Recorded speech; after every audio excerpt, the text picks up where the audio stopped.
Ano po sa tingin nyo ang dalawang mahalagang araw sa buhay ng isang tao? What are the two most important days in our life? The first day is the day when we were born. Kaya nga po tayo ay nagse-celebrate ng ating birthday eh. But remember this, my dear friends, the second most important day in your life is the day when you discover why you were born. Marami po sa atin buhay, pero patay. Bakit?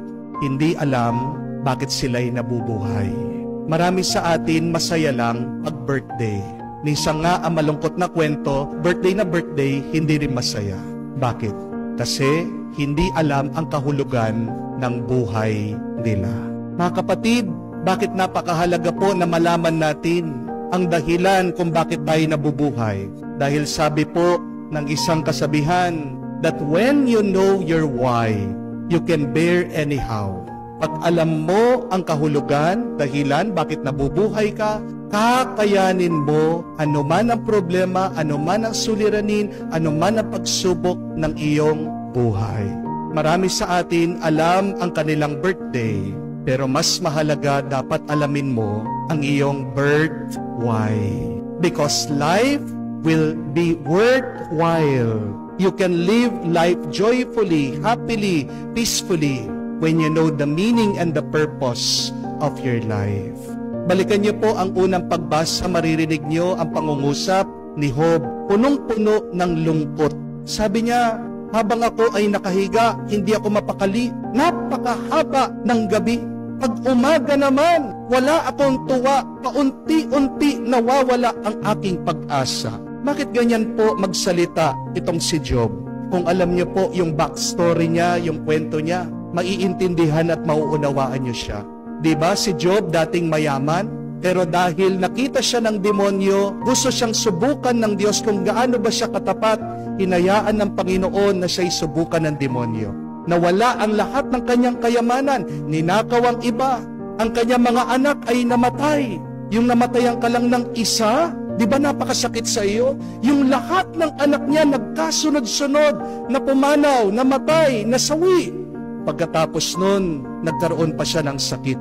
Mahirap na siya, nagluluksa siya, may sakit siya. Sinong naiwan sa buhay niya? Yung asawa niyang bungangera. Araw-gabi pinagsasabihan siya. Kaya nga, gusto na niyang mamatay.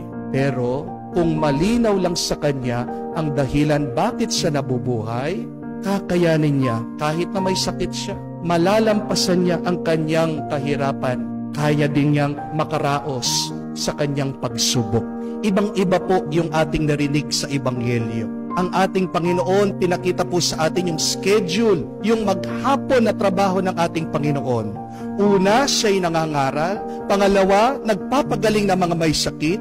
Pangatlo, nagpapaalis sa mga demonyo. Maagang maaga, nagigising ating Panginoon para magdasal. San siya humuhugot ng lakas?